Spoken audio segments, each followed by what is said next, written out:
President Barrow on Monday, 4th September 2023, inaugurated the newly built police stations in Serekunda and Bundung. During the event, Adama Barrow, President of the Gambia, said the event is a notable manifestation of his government's commitment to the ongoing security sector reform. No security sector can deliver effective services in the absence of the infrastructure required for its day-to-day operations.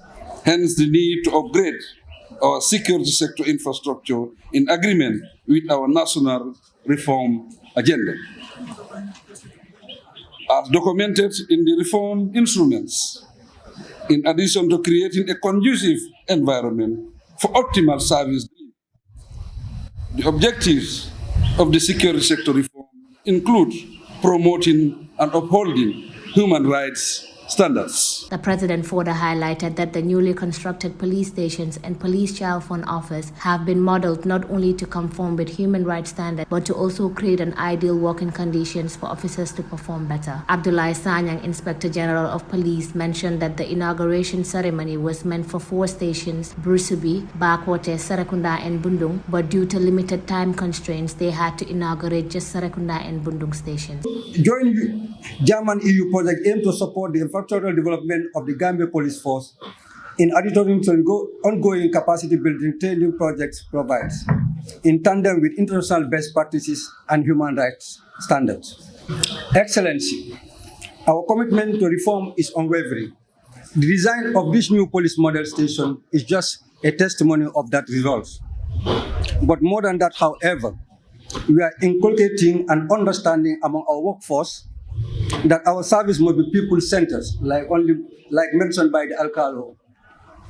That is to say, we must adopt participatory approach in policing, and people that have come into conflict with the law must be treated humanly.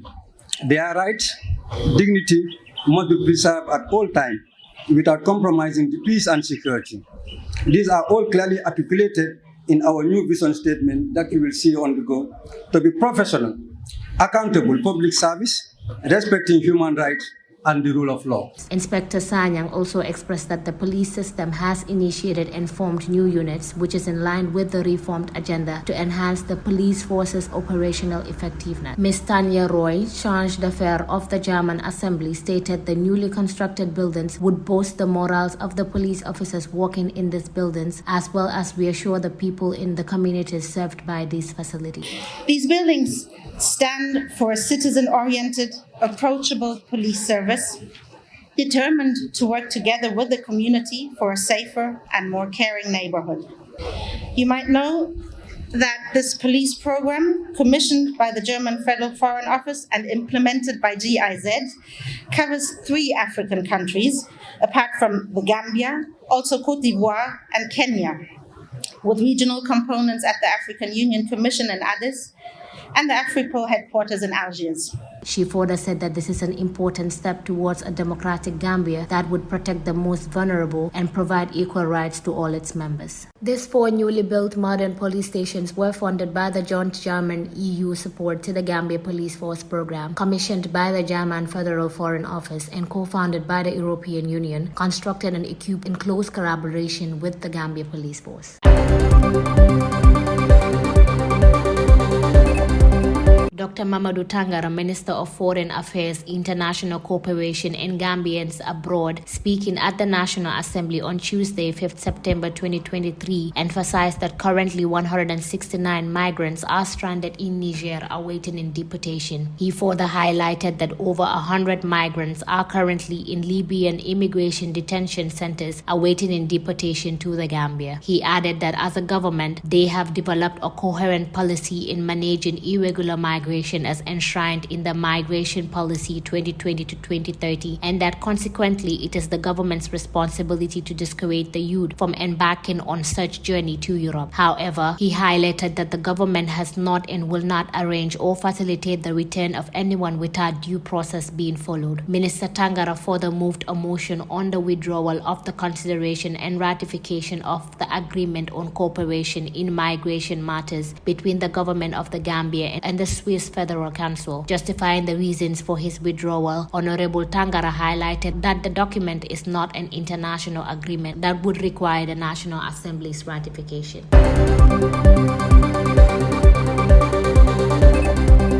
Finance Minister Sidi Keita disclosed that it has been a challenging year for the Gambia in terms of revenue, especially for the past 6 months. This statement was made during a forum delivery with the President at the State House on Tuesday, 5th September 2023. The forum was held to update the President on the activities of the ministry for the past 6 months, including the work program from the microeconomic aspects to the implementation and execution of the 2023 budget. During the event, the President was also updated on the performance of state-owned enterprises and on donor coordination and project execution. According to Minister Keita, he emphasized that it was a challenging year revenue-wise and said that although revenue has performed but cost pressures were there as expected, budget support has not fallen in the first half of the year. The highlight were that as we stand now, the total asset of the state-owned enterprises are about 34 billion, and most of them are struggling financially.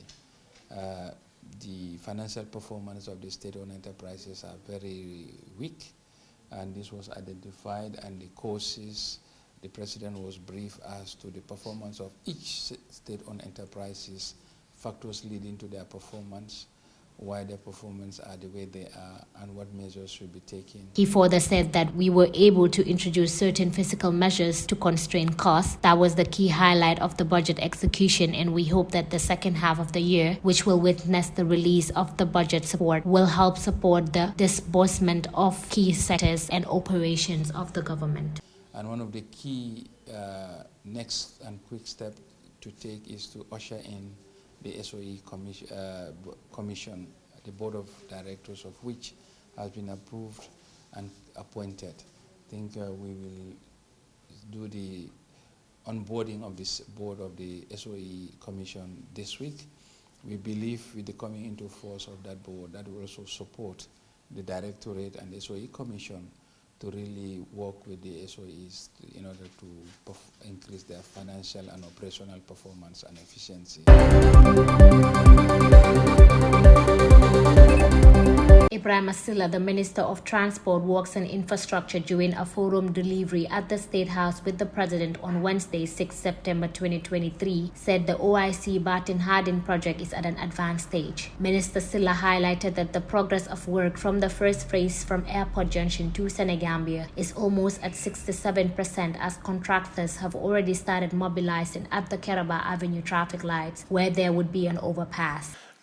They have also done most of the culverts on the second phase of the project.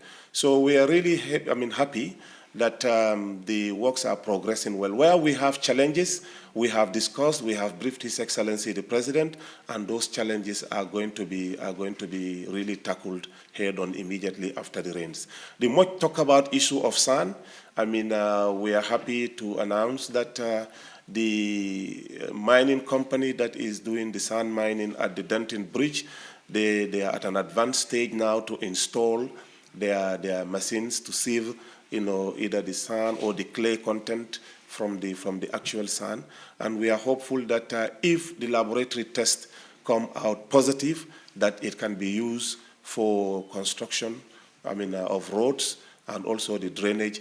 Definitely, road construction companies will be the priority to be served. He further expressed that the road constructions are not only limited to the urban areas, but the rural areas too, as roads in Kaur, CRR North are completed with only route lining to go, as inauguration is expected to be between 30th September to 1st October 2023.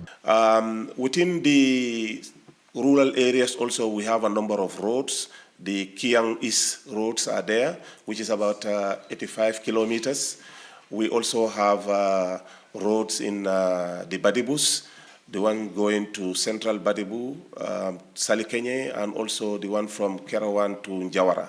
Those ones also are at a significant level of progress. The one in Njawara to Salikenye, from Kerawan to Njawara, is about 90% complete. What we are now left is at the end of the rainy season, we will do the sealing.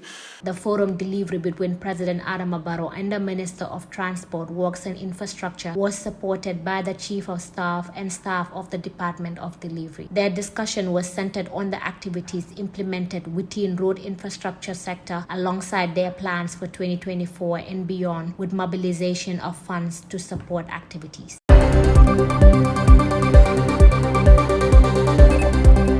chairman of Birkama Area Council, lawyer Yankuba Dabo, has filed a motion on notice for Magistrate Emil Thomason to recuse himself from the Inspector General of Police's seduction case against him. The seduction case brought by the Inspector General of Police against lawyer Yankuba Dabo, who also serves as the chairman of the Birkama Area Council, resumed on the 7th September 2023 at the Banjul Magistrates Court. A significant crowd of United Democratic Party supporters and West Coast Region residents gathered at the court to show their support for Chairman Yankuba Dabo. During the continuation of the case, Counsel Lamin S. Kamara, representing Chairman Yankuba Dabo, informed the court that his client had filed a motion on notice. Counsel Kamara proceeded to explain that Chairman Yankuba Dabo has sworn a 31-paragraph affidavit with particular emphasis on paragraphs 1 to 10, which provide the background and history of the case dating back to 2021. Chairman Yankuba Dabo's request to the court was for Magistrate Emil Thomason to recuse himself from further involvement in the hearing and determination of the charges against him. On August 28, 2023, Chairman Yankuba Dabo filed an appeal against the court's decision that he should open his defense in the case. Additionally, Counsel Kamara requested the court to stay the hearing and determination of the charges against Chairman Yankuba Dabo, pending the outcome of the appeal he filed at the High Court of the Gambia regarding the ruling on the no case to answer submission. In response to the motion filed by Chairman Dabo's legal team, the prosecution expressed no objection, clarifying that the motion pertains to the court's proceeding, not the prosecutor's case. Magistrate Emil Thomason accepted the motion and its accompanying documents. In his affidavit supporting the motion, Chairman Yankuba Dabo expressed his dissatisfaction with the ruling on his no case to answer submission and stated that he had filed an appeal to the High Court of the Gambia on August 28, 2023. He expressed discomfort with Magistrate Emil Thomason's handling of the case, assessing that the magistrate had made determinations about the entire trial in a no case to answer ruling.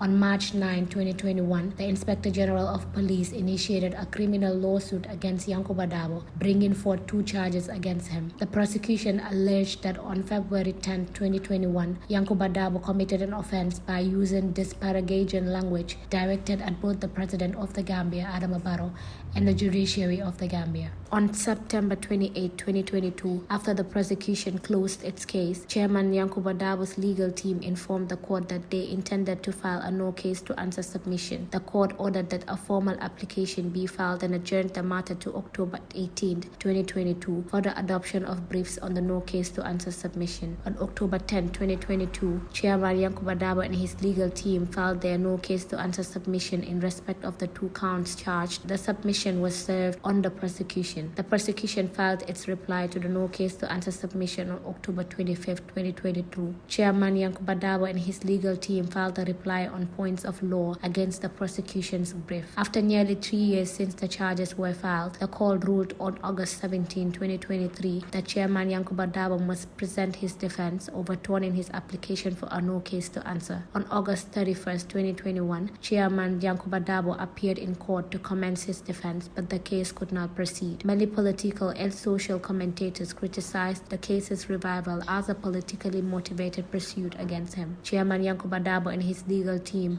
have lodged an appeal with the High Court of the Gambia, protesting Magistrate Emil Thomason's ruling on his no case to answer submission. The case has been adjourned and a ruling on the motion filed by Chairman Yankuba Dabo and his legal team is scheduled for September 25, 2023.